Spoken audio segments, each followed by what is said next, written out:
Once upon a time, in a town called Ekpe, lived the Gbadamosi family. Ekpe is known as the fishing capital of the Yoruba kingdom. Majority of Ekpe residents are fishermen. Even a 5-year-old child in Ekpe is equipped with the basic fishing skills. Jaye was a well-known fisherman in Ekpe. His grandparents were the earlier generation and founders of the Ekpe fish sellers market. Jaye has 2 wives and 6 children. His first wife is Eniola. She has 2 children. And the second wife is Folake. She has 4 children. Jaye was hardly ever at home as he spent most of his days at sea. He is blessed with a great amount of wealth. One afternoon, Jaye left for the sea. However, after 9 days, he had not yet returned. Folake was worried sick. She went to Eniola's house to make inquiry about their husband's whereabouts, since they lived in close proximity. Eniola said, "I have not set my eyes on him since he left the other day. Perhaps we should go and ask the other fishermen at the riverside." Folake agreed. Shortly after they arrived at the river bank, they saw a group of men coming out of a boat carrying an unconscious man. They both rushed to the scene. Surprisingly, it was Jaye. His boat had capsized during a shark attack. Only one man of his 6-man crew had survived. He had lost a leg during this attack. He said, while crying, "We have been at sea for almost 5 days with no luck. Oga Jaye suggested we try a new route. The boat was steered towards the deep sea. We got lucky on the 7th day and caught some big fishes. On our way back, our boat was unexpectedly attacked by a shark." Eniola interrupted him. She said, "So what happened?" The man continued, "We fought as hard as we could, but the monstrous fish was just too strong. I barely made it out alive. Oga Jaye and the other members didn't make it." Jaye's wives broke into tears. The men sympathized with them. They carried Jaye's body to the house. Funeral arrangements were made. He was buried in the family compound. It is a tradition in Ekpe for widowed women to stay indoor and mourn their dead husband for a period of 90 days. Few days after the mourning period was concluded, the Gbadamosi family elders, the 2 wives and their children, were gathered for the will reading ceremony. Fakunle, one of the elders, said, "Today is a very sad day. I never thought in a million years I would be reading the will of my nephew. But the gods knows best. According to the Gbadamosi tradition, the inheritance will be divided according to the number of children." Eniola was already fuming, but she maintained her decorum. Fakunle continued, "Eniola and her children will receive 2 houses, 2 of the fish stalls, and 1/4 of Jaye's wealth. Folake and her children will receive 4 houses, 4 fish stalls, and the rest of Jaye's wealth. The remaining house in Bariga and the 2 fish stalls will remain in the Gbadamosi family. We, the elders, will be responsible for those." Right after the meeting, Eniola said to her children, "How could these useless elders treat me so poorly? I was Jaye's first wife. I deserve better." Her children consoled her. Folake, on the other hand, wasn't too happy about the inheritance. She felt Eniola deserved better. She decided to visit Eniola the next day. When she got to Eniola's house, she announced her presence. Folake said, "Good morning, my senior wife. I have come to discuss an important matter with you." Eniola started making faces. She said, "What else do you need to discuss after what transpired yesterday? They practically gave all my husband's property to you and your children. What's left to discuss, Folake, eh?" Folake went on her knees and said, "That's why I came over. I don't want the properties. If it's going to cause a rift between us, I don't want it." Eniola interjected and said, "Sure. If you don't want the properties, why did you accept it in the first place? Why didn't you turn it down right then and there?" Eniola continued, "Stop pretending, Joe. Willy. You want to paint me as a bitter first wife, Abi? I know your plans. The devil is the liar. Tue." Folake replied, "That wasn't my plan. You know I respect you and I would appreciate if we remained together as one big family." Eniola responded, "So you can kill me and steal what's left, eh? Over my dead body. Folake, oya leave my house. If you have any other complaint, visit the elders. Please stay far away from me and my children. Stay far away from me and my children. Folake was devastated by how Eniola had treated her. She left and went back home. The following day, Folake decided to visit Elder Fakunle and Goriola. Folake went on her knees. She said, "My elders, I greet you. I have come to ask for your wisdom and advice." They greeted her in return and asked her to sit.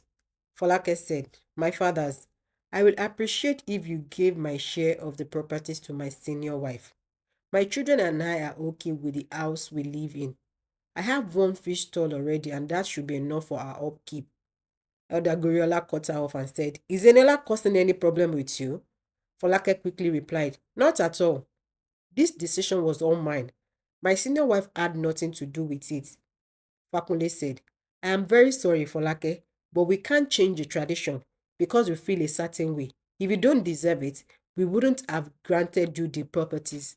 Folake asked, "How would you feel if I transferred my share of the properties to Eniola?" Both Goriola and Fakunle said, "No! Are you trying to get the gods angry? Stop this nonsense talk immediately." "It is forbidden," said Goriola. "In fact, leave here this instance and go back to your children." Folake hesitated for a moment, however, left afterwards. All Folake's effort to make things right with Eniola was fruitless. Eniola prevented her children from any contact with Folake's children. One particular day, Eniola went to Ekpe's women's meeting. The woman leader, called Shakirat, was a no-nonsense woman, respected and feared by both men and women of Ekpe. Shakira suggested a trade deal with the neighboring town would be beneficial for the Ekpe region. All the women agreed except for Eniola. Eniola said, "I disagree. Ekpe has the best fishing spots in the whole country. Why should we berate ourselves by going to the neighboring town? If they need our support, they should be the one coming to us, not the other way round." Shakira replied, "Will you just shut up and take a seat? If you have that much brain, why did you lose most of your husband's properties to your junior wife? Talk now. Learn to shut up and listen when your elders are talking. My friend, sit down, Joe." Instantly, the room grew still. No one dared take a breath. Shakira continued, "As I was saying before this brainless idiot interrupted me, four of our members represent Ekpe to make this deal work." Eniola wished the ground could swallow her from this humiliation. After the meeting, she heard the women gossip and laughed at her. She thought, "Folake made me the butt of jokes. She degraded my status by getting all those properties. Who the hell is Shakira to talk to me that way? Except my name is not Eniola or Mola. This insult cannot go unnoticed. I will show everyone what I'm capable of." Eniola went directly to an herbalist shrine. She informed the herbalist about how she had been unfairly cheated out of her late husband's properties by the second wife. She said, "I need her to disappear from this earth. Her and her children's existence bothers me. I have been turned into a laughingstock among the women, all because of that foolish Folake. Baba Egbeji, help me. I am willing to pay you any amount to get rid of that thing." Baba Egbeji requested for just 200 naira. Baba Egbeji gave Eniola a charm to bury in Folake's compound. He said, "Within 7 days, Folake and her children will mysteriously vanish from the surface of the earth as long as no one traveled in her household." Eniola took her leave. The next day, she visited Folake's house. She acted too friendly and kindly. She said, "Folake, I came to apologize about how I have treated you. I didn't know what came over me. The children should stick together as one." She continued, "I would like us to go back to being sisters. I really do miss you a lot."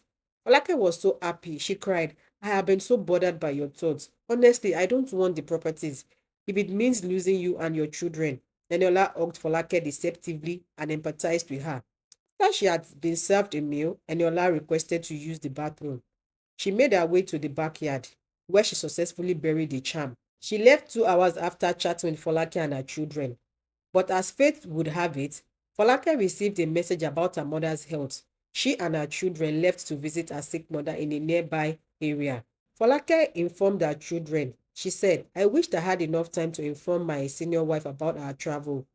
Her eldest son replied, "Don't worry, mother, she will be fine. It's just for a couple of days." She agreed. 3 days after, Eniola's first daughter suddenly vanished. She searched and called the attention of the people, but her daughter was nowhere to be found. On the sixth day, a second daughter also went missing. That was when it dawned on her that something had gone wrong. She urgently made her way to Baba Egbeji's shrine. She started crying. My life is over, Baba. My children are missing. Oh, what have I done? Baba Egbeji, consult the oracle. It was revealed that the charm had bounced back to Eniola. Baba Egbeji said, leave my house, you this unfortunate woman. I told you to ensure she and her children don't travel. Eniola replied, she didn't inform me about traveling. It's not possible. Something else is wrong. Baba Egbeji replied, no, it is your head that is not correct. I don't care. Leave this instant if you don't want me to beat you up with a charm. Eniola replied, I'm not going anywhere until you reverse the situation. Baba Egbeji said, okay, wait now. Wait, let me get my charms. Wait and see if I don't turn you into a dog. Don't leave. Sleep here and watch me turn you into a goat. Eniola ran out of the shrine crying. Baba Egbeji quickly went to make a sacrifice to appease the gods from sharing in Eniola's punishment. Eniola ran to the town square and started confessing her guilt. The people watching were dumbfounded. Eniola ran mad after confessing. Instantly, her two children reappeared. Everyone went helter-skelter into different directions, but later resumed the scene of the incident. The next day, Folake and her children returned home. She was informed about what had transpired. Her house and compound were thoroughly searched. The buried charm was found and burnt. Folake took Eniola to the crazy people Ila, where she can get adequate treatment instead of staying on the street. She welcomed Eniola's children into her home and treated them like they were her own children, and they lived happily ever after. The moral of the story is that fighting over inheritance can cause a lot of harm than good. Inheritance was passed on because someone else died so you could have them. Secondly, it is unfair and wrong to blame someone else for how other people treated you. The end. Thank you so much for watching. See you on the next episode. Bye.